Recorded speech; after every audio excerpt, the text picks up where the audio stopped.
I রোট আমি লিখেছিলাম আ letter, আমি একটা লেটার বা পত্র লিখেছিলাম।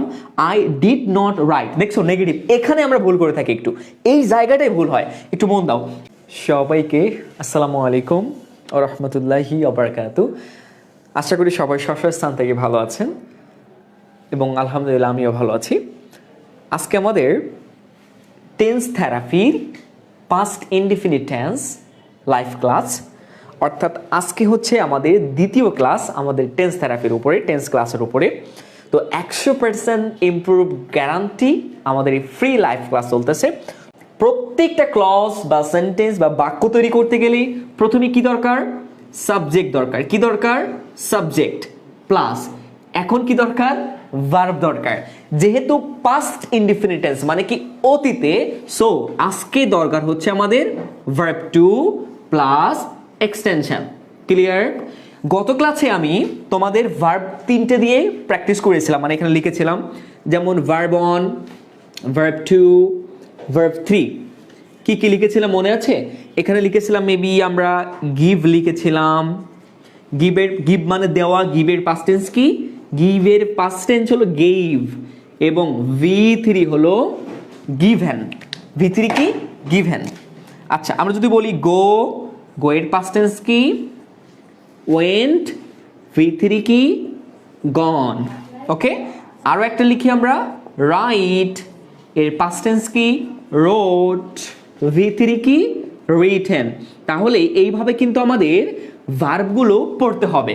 তোমাদের যে কোনো বই থেকে তোমরা মিনিমাম মানে 700, 800 বা 1000 মতো verb, present form, past form, past participle form, এই 3টা ফর্ম দিয়ে তোমাদেরকে কি করতে হবে? একটু মুখস্থ রাখতে হবে। তা না হলে কিন্তু তোমরা ইংলিশে 0 থেকে যাবা। সো কি করতে হবে? প্রায় 1000-এর মতো যেগুলো খুব প্রচলিত, যেগুলো খুব বেশি আমার দরকার, সেগুলো তোমরা পড়ে ফেলবা। তোমরা বিভিন্ন বইয়ে দেখবা, যেমন তোমাদের মনে হয় ইন্টারমিডিয়েটের বই আছে কি জানি না, 9-10-এর বইয়ে থাকতে পারে, ভোকাবুলারি বা ভার্বের জন্য অনেক বই আছে। এই ভার্বগুলো থেকে তোমরা কি করবা? 1000 মতো যেটা খুব প্রয়োজন সেগুলো তোমরা টানা মুখস্থ করে ফেলবা। ওকে, তাহলে দেখবা কোনো সমস্যা হচ্ছে না। এই ভার্ব যদি তুমি জানো তাহলে টেন্স বুঝতে তোমার খুব ইজি হয়ে যাবে। আচ্ছা, এনিওয়ে, আজকে যেহেতু আমরা পাস্ট ইনডিফিনিট টেন্স করতেছি, সো আজকে কত নাম্বার দরকার? এই যে ভার্ব 2 দরকার। আজকে হবে কি? ভার্ব 2 এর খেলা। গত ক্লাসে আমরা ভার্ব 1 এর খেলা দেখিয়েছিলাম। ভার্ব 1 এর খেলা আজকে শেষ হয়ে গিয়েছে, মানে কালকে শেষ হয়ে গিয়েছে। আজকে হচ্ছে ভার্ব 2 এর খেলা। আজকে পাস্ট ইনডিফিনিট মানে অতীতে যে কাজগুলো সিম্পলি সাধারণভাবে হয়ে গিয়েছিল সেইগুলো হলো পাস্ট ইনডিফিনিট টেন্স। ক্লিয়ার? এখন কিন্তু আমরা V3 নিয়ে কোনো খেলা করতেছি না। V3 of. V3 এখন আমরা সাইড করে রেখে দিলাম। আজকে হচ্ছে শুধুমাত্র V2। সবাই মাথা ঢুকিয়ে ফেলো, পাস্ট ইনডিফিনিট টেন্স মানেই এই যে ভার্বের V2। কত? V2, 2 নাম্বার ফর্ম দরকার। এতটুকু সবাই মাথা ঢুকিয়ে নাও। দে মানে কি? তারা। এখন আরেকটা কথা বলি, গত ক্লাসে যে পাস্ট ইনডিফিনিট টেন্সের সময়, present indefinite tense, present indefinite tense হবে এটা, পাস্ট ইনডিফিনিট না। গত ক্লাসে আমরা প্রেজেন্ট ইনডিফিনিট টেন্স করেছিলাম। প্রেজেন্ট ইনডিফিনিট টেন্সের সাবজেক্ট যখন থার্ড পারসন সিঙ্গুলার নাম্বার ছিল, তখন কি হয়েছিল বলো তো? ভার্বের সাথে এস বাই এস করতে হয়েছিল। বাট আজকে পাস্ট ইনডিফিনিট টেন্স, এখানে কোনো এস বাই এস কোনো দরকার নাই। সাবজেক্ট যেটাই হোক না কেন কোনো এস বাই এস নাই, শুধুমাত্র ভার্ব 2 বসাইলেই উত্তর হয়ে যাবে। ক্লিয়ার? ওকে, দিয়ে বসাইলাম, বা যে কোনো সাবজেক্ট দিতে পারো। এখানে দে না দিয়ে তুমি উই দিতে পারো, তারপর কি আই দিতে পারো, যেটাই দাও না কেন। অথবা তুমি এখানে যদি হি সি দাও তাও হবে। হি, সি, আমার নাম বলেছিলাম শাহিন, সেটাও বসিয়ে দিলাম। ওকে, এগুলো কি? সব সাবজেক্ট। এগুলো কি? সাবজেক্ট। আচ্ছা, এইবার আমরা ভার্ব 2 বসাবো। অর্থটা বলে দিচ্ছি, দেখো। এখন আমি যদি বলি রাইটের পাস্ট টেন্স কি বলতো? রাইটের পাস্ট টেন্স হলো রোট। রাইটের পাস্ট টেন্স হলো রোট। আমি নিচে কিন্তু বলেছিলাম, নিচে দেখিয়ে দিয়েছিলাম রাইট, রোট, রিটেন। তাহলে রোট, দেখো, দে রোট, তারা লিখেছিল। যেহেতু ভার্ব 2 অর্থ হবে কি এখন বাংলা? হয়েছিল, অতীতে হয়েছিল। দে রোট, তারা লিখেছিল। উই রোট, আমরা লিখেছিলাম। আই রোট, আমি লিখেছিলাম। হি রোড, সে লিখেছিল, কোনো এস বাই এস নাই কিন্তু। He third person singular, she third person singular, শাহিনও কিন্তু থার্ড পারসন সিঙ্গুলার। এখানে কোনো এস বাই এস হবে না, কারণ কি বলতো, কারণ হচ্ছে আজকে পাস্ট ইনডিফিনিট টেন্স, এখানে কোনো এস বাই এস হয় না, শুধুমাত্র ভার্ব টু হয়। ডান। আচ্ছা, রোড, এখন আমি বললাম আ বুক, গত ক্লাসে যেহেতু বলেছিলাম এটা দিয়ে বোঝাচ্ছি যে বুক, তাহলে দে রোড, তারা লিখেছিল এ বুক, তারা একটা বই লিখেছিল। বুঝতে পেরেছ? আচ্ছা, এখানে যদি বলি ইট এর পাস্ট টেন্স কি? এইট, এখানে ইট বলা যাবে না, এইট, তাহলে দে এইট, তারা খেয়েছিল। উই এইট, আমরা খেয়েছিলাম। শাহিন এইট, শাহিন খেয়েছিল। এই যে খেয়েছিল মানে কি, অতীতে হয়ে গিয়েছিল। আচ্ছা, শি এইট, সে খেয়েছিল। হি হচ্ছে ছেলের ক্ষেত্রে বসে প্রনাউন, আর শি হচ্ছে মেয়ের ক্ষেত্রে বসে প্রনাউন। তাহলে এইট কি বললাম, আ ম্যাঙ্গো, এটা দিয়ে বুঝাই ম্যাঙ্গো। সে একটা আম খেয়েছিল, আমি একটা আম খেয়েছিলাম, তুমি একটা আম খেয়েছিল, তারা একটা আম খেয়েছিল, শেষ। আচ্ছা, আমি আরো একটা ভার্ব দিয়ে বলি। গো এর পাস্ট টেন্স কি? ওয়েন্ট। গো এর পাস্ট টেন্স কি? ওয়েন্ট। অনেক সময় তোমরা ওয়ান্ট লেখো, WANT, ওয়ান্ট লেখো, বাট নো, এটা WENT, ওয়েন্ট, ওয়েন্ট হোম। এটা গত ক্লাসে বলেছিলাম, এই জন্য বললাম। তাহলে দেখো, এই যে সবগুলো কিন্তু ভার্ব টু, দেখো সবগুলো ভার্ব টু, অর্থটা কি? হয়েছিল, খেয়েছিল, গিয়েছিল, এসেছিলাম, এটা। আচ্ছা, আরো একটা যদি বলি আমি, কেম, খাম বলেছিলাম গত ক্লাসে প্রেজেন্ট ইনডিফিনিট টেন্সে, তাহলে এখন হবে কি, খামের পাস্ট ফর্ম হচ্ছে খেম, খামের পাস্ট ফর্ম হলো খেম। তাহলে এখন দেখো তো সবাই একটু লিখে ফেলো, এরপরে কিন্তু আমরা চারটা ফর্ম দিয়ে করব, যেটা তোমরা affirmative, negative, interrogative and intronegative. So wait. তাহলে আই রোড, আমি লিখেছিলাম, আ বুক, আমি একটা বই লিখেছিলাম। উই এইট, আমরা খেয়েছিলাম, আ ম্যাঙ্গো, আমরা একটা আম খেয়েছিলাম। দে ওয়েন্ট, তারা গিয়েছিল, হোম, তারা বাড়িতে গিয়েছিল। শি কেম, সে এসেছিল, হোম, শি কেম হোম, সে বাড়িতে এসেছিল। আমরা এখানে ওয়েন্টের জন্য হোম দিচ্ছি, আবার কেমের জন্য হোম দিলাম, দুইটা মিলে যাচ্ছে, বিকজ দুইটাই যাওয়া আসা বোঝাচ্ছে, আমরা বলতে পারি হোম। ওকে, এতটুকু কি সবাই ক্লিয়ার? এতটুকু সবাই ক্লিয়ার কিনা যে পাস্ট ইনডিফিনিট টেন্সে কি বসাতে হয়, কিভাবে বসাতে হয়, বাংলা অর্থটা কি? এখন আমি চারটা ফরম্যাট দিয়ে তোমাদের করব, affirmative, interrogative, intronegative, interrogative, negative and intronegative, চারটা ফরম্যাট দিয়ে করব। প্রত্যেকটা টেন্সে আমরা এভাবে চারটা দিয়ে প্র্যাকটিস করব, তাহলে আশা করি আর ভুল থাকবে না। তোমরাও করবা, আমিও বুঝিয়ে দিব, এবং তোমরা এক্সাম্পল প্র্যাকটিস করবা। ওকে, সবাইকে ক্লিয়ার? একটু 100% ডান লিখে দাও। সবাই লিখো তো 100% ডান। সবাই লিখো 100% ডান। সবাই লিখো তো 100% ডান, 100% ডান। I wrote a letter, ভালো করে বুঝো, এটা দিয়ে আমি বুঝাই। I wrote a letter মানে কি, আমি লিখেছিলাম, a letter, একটা লেটার লিখেছিলাম। এখন এইটা হচ্ছে অ্যাফার্মেটিভে, কোথায় বলো তো? অ্যাফার্মেটিভ, কারণ এটা হা বোধক বোঝাচ্ছে। এখন আমি এটাকে নেগেটিভ করব, এটাকে আমি কি করব এখন? নেগেটিভ করব। এখন দেখো, সব থেকে ইম্পর্টেন্ট কথা কিন্তু এখন খুব ভালো করে মন দাও, যে আই রোট আ লেটার, আমি একটা লেটার লিখেছিলাম, আর এটাকে আমি এখন নেগেটিভ করব। আচ্ছা, এই ভার্বটা কত নাম্বার ফর্ম? এই ভার্বটা কত নাম্বার ফর্ম? 2 নাম্বার ফর্ম ভার্বের। যখন দেখব পাস্ট ইনডিফিনিট টেন্সের ভার্ব টু আছে এখানে, এই পাস্ট ইনডিফিনিট টেন্সকে, অ্যাফার্মেটিভ সেন্টেন্সকে আমি যখন নেগেটিভ করতেছি, মানে নেগেটিভ ভাবে যখন বলবো, তখন কি করতে হবে দেখো, আই ডিড নট নিয়ে আসতে হবে, ডিড, বিকজ এটা পাস্ট ইনডিফিনিট টেন্স। গত ক্লাসে আমরা ডু নট, ডাজ নট দিয়েছিলাম। ডু নট V1 থাকলে, আর এস বাই এস থাকলে ডাজ নট, ক্লিয়ার?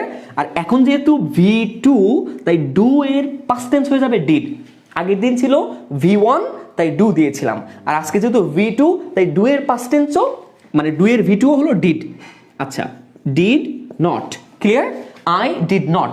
এখন কথা হচ্ছে, এই ডিড নট এর পরে আমরা কি আবার এই রোটি বসিয়ে দিব? না, গত ক্লাসে আমি বলেছিলাম যে ডু নট, ডাজ নট এর পরে এখানে আর কোনো এস বাই এস থাকে না, যেমন ডাজ নট এর পরে এস বাই এস থাকতো না, গত ক্লাসে বলেছিলাম। তদ্রূপ ভাবে ডিড নট এর পরেও এখানে আর ভার্ব টু রাখা যাবে না, কারণ do not, does not, did not এর পরে সব সময় প্রেজেন্ট ফর্ম থাকে এখানে। আবারও বলতেছি, auxiliary verb do not, does not, did not এর পরে সব সময় সর্বদা কি হয়? ভার্বের প্রেজেন্ট ফর্ম থাকবে। সো এখানে কিন্তু ডিড নট এর পরে আবার রোট মানে V2 রাখা যাবে না। কারণ কি, আমরা পাস্ট টেন্সের জন্য এখানে ডিড নট পাস্ট টেন্সের অক্সিলারি ভার্ব নিয়ে নিয়েছি। এখন হয়ে যাবে কি, রাইট। কি হয়ে যাবে, রাইট। কি হয়ে যাবে, রাইট হয়ে যাবে। বুঝাতে পেরেছি? এখানে যদি সাপোজ থাকতো প্লেইড থাকতো, প্লে মানে খেলা করা, প্লের পাস্ট টেন্স প্লেইড, অথবা গো এর পাস্ট টেন্স ওয়েন্ট থাকতো, এখানে কি হয়ে যাবে, ডিড নট প্লে হয়ে যাবে, ডিড নট গো হয়ে যাবে। বুঝাতে পেরেছি? আমি আরো একটা বুঝিয়ে দিব। Did not write a letter, did not write a letter, full stop, done. দুইটা কি সবাই ক্লিয়ার? নেগেটিভ। এইবার দেখো ইন্ট্রোগেটিভ। এটা হচ্ছে ইন্ট্রোগেটিভ মানে জিজ্ঞাসা বোঝাবে, সংক্ষেপে লিখেছি INT, ইন্ট্রোগেটিভ। আচ্ছা, ইন্ট্রোগেটিভে কি হয়, অক্সিলারি ভার্বটা কি আসে, প্রথমে চলে আসে।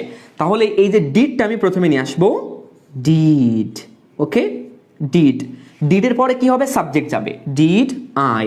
একটা কথা বলি, এই যে শুধুমাত্র আইটা সেন্টেন্সের প্রথমে, মাঝে, শেষে যেখানেই বসে না কেন সব সময় বড় হাতের হয়, ক্যাপিটাল লেটার। এই যে আইটা বড় হাতে দিয়েছি, তাহলে ডিড আই। এখন কি হবে, রাইট, ডিড আই রাইট। এখানে কিন্তু V1 থাকবে, কারণ কি প্রথমে ডিড দিয়ে দিয়েছি আমরা, এখানে V1 থাকবে। Did I write a letter, did I write a letter. Clear? লাস্টে কোশ্চেন মার্ক। তাহলে ইন্ট্রোগেটিভে কি, প্রথমে অক্সিলারি ভার্ব থাকবে এবং লাস্টে কোশ্চেন মার্ক থাকবে। ক্লিয়ার? আচ্ছা, আরেকটা ফরম্যাট কি আমাদের, ইন্ট্রোনেগেটিভ। ইন্ট্রোনেগেটিভ মানে কি, জিজ্ঞাসাও বোঝাবে, আবার তার মধ্যে নেগেটিভও থাকবে। আমি অর্থ বুঝিয়ে দিব, সবাই একটু মনোযোগ দাও।